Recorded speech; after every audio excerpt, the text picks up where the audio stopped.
say the deepest mines in Colorado hold more than just gold. In 1869, 6 miners dug too far beneath Blackwood Mountain. They found something that shouldn't exist. The company records claim they died in a cave-in, but the single survivor told a different story before he lost his mind completely. He said they found a crack in the world where hell itself breathes.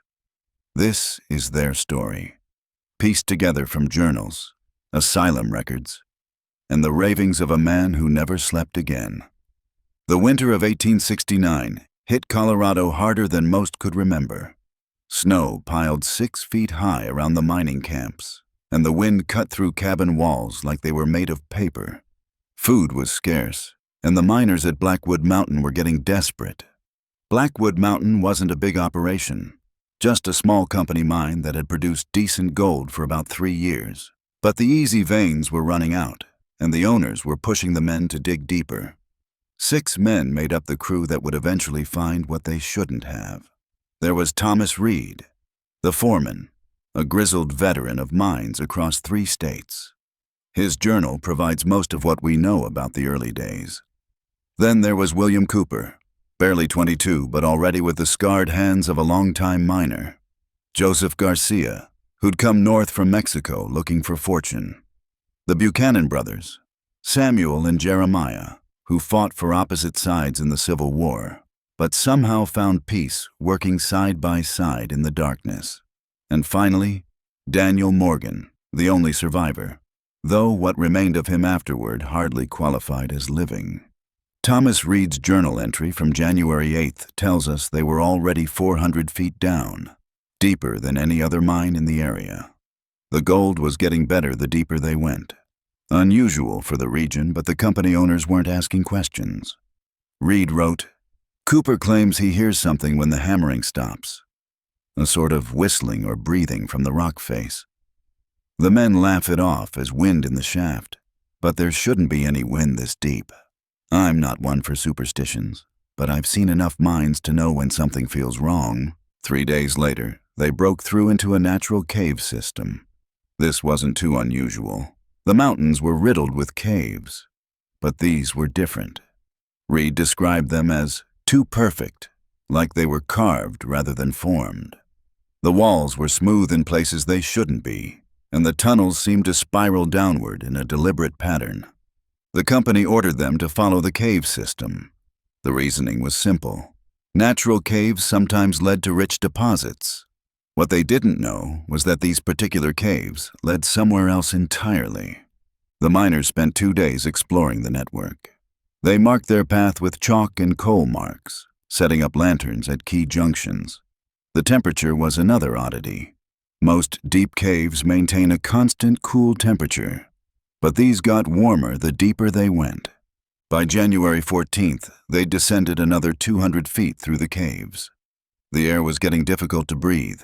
Not for lack of oxygen, but because of an increasingly sulfurous smell that burned their lungs. Reed's journal entry from the 15th shows the first signs of real trouble. Garcia was the first to notice the walls were sweating, not with water, but with something thicker. It leaves a red-brown stain on the fingers and smells of copper. Cooper is convinced it's blood seeping through the rock, but that's nonsense. I've told the men to wear gloves when they need to touch the walls.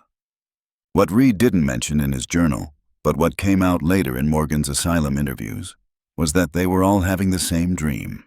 Every night after they started exploring the caves, they dreamed of standing at the edge of a vast pit.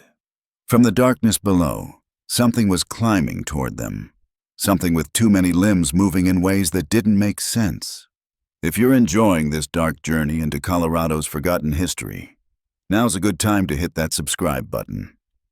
There are countless more terrifying tales from America's past that most history books conveniently forget to mention, and you won't want to miss a single one. By January 16th, they'd found gold, more than they'd ever seen. Veins of it thick as a man's arm ran through the cave walls, almost as if it had been placed there deliberately. The miners were ecstatic, but Reed was becoming increasingly uneasy. That night he wrote, "The men are talking about what they'll do with their shares. New homes, land, wives for the bachelors among us. I should be pleased. But there's something about this gold that troubles me. It's too pure, too perfect. And the dreams are getting worse. Last night, the thing in the pit had a face. They spent 3 days extracting as much gold as they could carry. The Buchanan brothers calculated they'd already pulled out enough to make them all rich 10 times over. But rather than head back to the surface, the company insisted they press on. There might be more, they reasoned. No one walks away from a vein like that without seeing how far it goes. So they continued deeper, following the gold. The caves narrowed, then widened again into vast chambers with ceilings too high for their lanterns to illuminate. Strange formations hung from above, not stalactites, but twisted shapes that Morgan would later describe as like bodies frozen in poses of agony. The temperature continued to rise. By January 20th, the men were working shirtless, sweating profusely in the unusual heat. The walls were now constantly wet with that strange red fluid Reed had noted earlier. It dripped from the ceiling, pooled on the floor, and the smell of copper was overwhelming. Garcia was the first to notice that their supplies were rotting at an impossible rate. Food turned moldy within hours. Leather straps became brittle and crumbled. Metal tools developed a strange patina that wouldn't wipe away. And all the while, they followed the gold deeper and deeper. On January 22nd, Samuel Buchanan didn't wake up. His brother found him still in his bedroll, eyes wide open, skin cold despite the oppressive heat. His expression was one of pure terror, and his hands were locked in a defensive position, as if he'd been fighting off an attacker. Reed's journal entry that day was brief. "We've lost Sam. No clear cause. Jeremiah insists we take his body back up, but the path has changed somehow. Tunnels we marked yesterday aren't where they should be. We pushed forward instead. The gold continues. The company would expect nothing less." What Reed didn't write down was that they couldn't close Samuel's eyes. They tried, but the lid simply wouldn't stay down. So they wrapped his face in cloth and carried him with them, unwilling to leave a man behind in that place. The next day, they found the crevice. It was a narrow split in the cave floor, maybe 3 feet wide, but stretching across the entire chamber they were in. It was too dark to see the bottom. When they dropped a stone in, they never heard it land.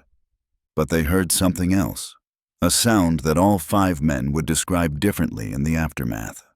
Reed called it a great exhalation, like the breath of something vast. Garcia described it as the sound of 1,000 voices whispering terrible secrets. Cooper said it was like the rush of wind through a massive pipe. Jeremiah Buchanan refused to describe it at all, and Morgan, the only survivor, would only say it was the last breath of hell itself, rising to claim us all. What they all agreed on was that a warm wind emerged from the crevice, a wind that carried the smell of rot and decay and something else, something none of them could name, but that filled them with instinctive dread. Most disturbing of all was what happened to Samuel's body when that wind hit it. According to Morgan's later testimony, the dead man sat up in the stretcher they'd fashioned, the cloth falling from his face to reveal eyes that now moved, tracking each of the living men. His mouth opened, but the voice that emerged wasn't human. Reed's journal, recovered later, had a page here that was torn out. The next entry, dated January 24th, simply reads, "God forgive us for what we did to Sam's body. God forgive us for what comes next. If you're still with us on this journey into nightmare, make sure you're subscribed. We dive into America's darkest corners every week, uncovering the horrors that time has tried to bury."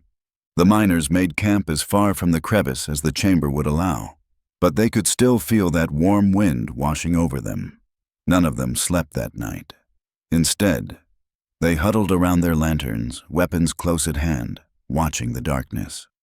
By morning, if you could call it that with no sun to mark the time, Jeremiah Buchanan was babbling incoherently about his brother calling to him from the crevice.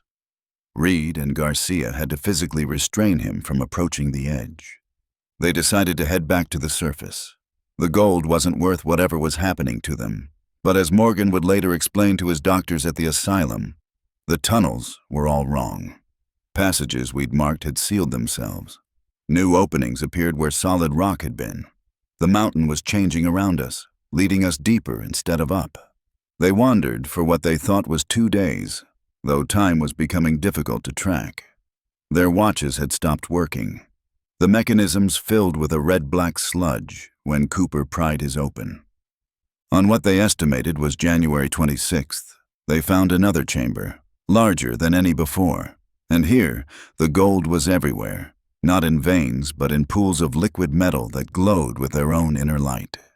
The heat was almost unbearable, the air so thick with sulfur that breathing was painful. Reed's last journal entry is a scrawled mess, barely legible. The walls are breathing. Not a trick of the light. They expand and contract like lungs. Cooper touched one and his hand went into the wrist. When he pulled free, his skin was gone, and something was moving beneath the exposed muscle. Garcia is praying. Jeremiah hasn't spoken in hours. Morgan keeps saying he can see things moving in the gold pools, things with faces he recognizes. What happened next comes only from Morgan's fractured recollections, told to doctors who largely dismissed them as the ravings of a broken mind.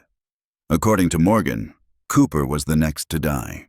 He'd become transfixed by one of the gold pools and simply walked into it. He didn't scream. He didn't struggle. He simply submerged himself as if lying down in a comfortable bed. When the gold closed over his head, it briefly took on the shape of his face, wearing an expression of ecstasy. Garcia apparently lost his sanity shortly after. He began to claw at his own skin, insisting there was something underneath trying to get out. Reed and Morgan tried to restrain him, but in the struggle, he broke free and ran toward the far wall of the chamber.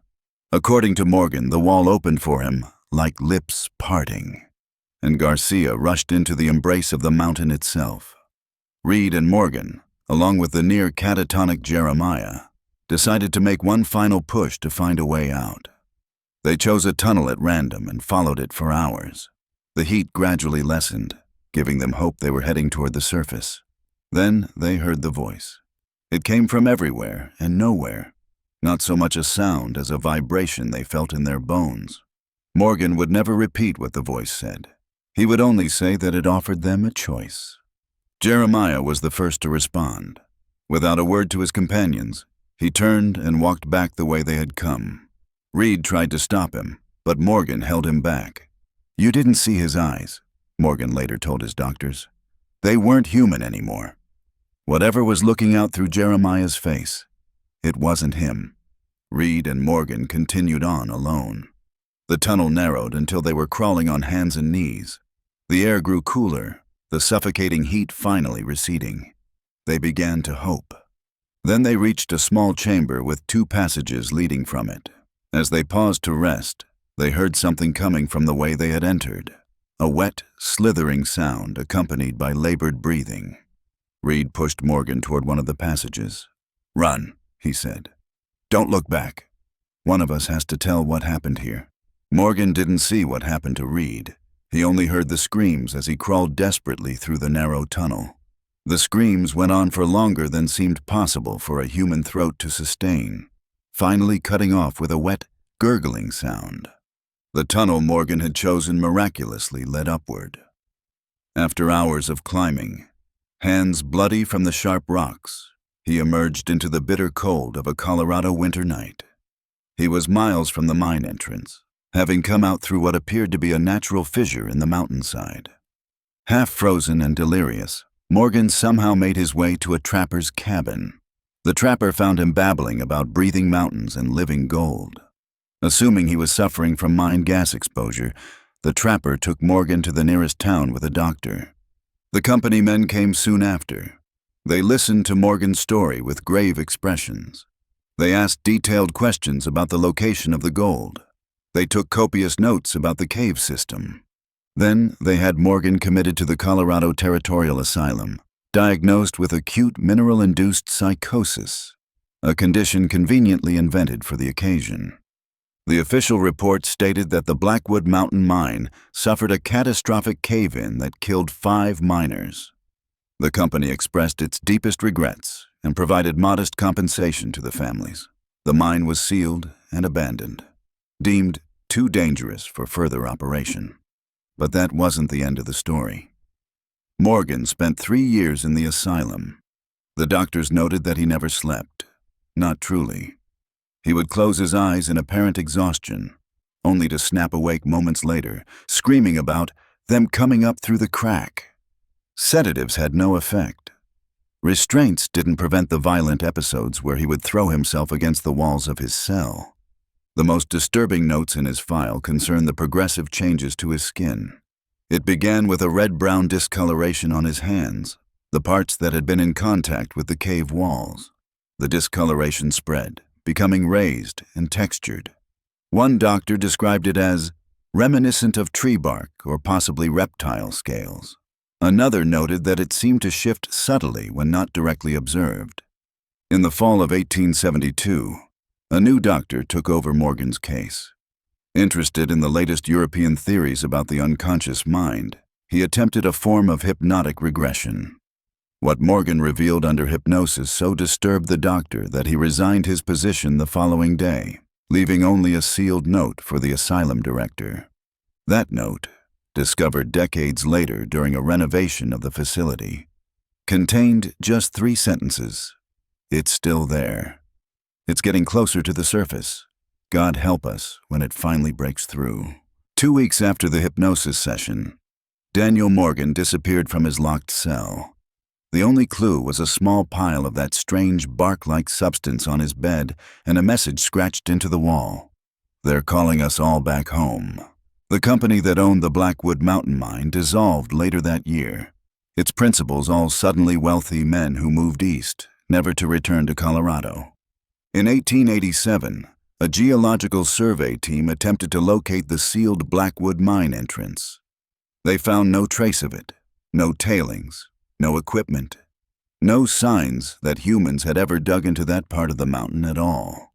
But they did report unusual warm spots on the mountainside, even in the dead of winter. And the lead geologist noted a curious phenomenon.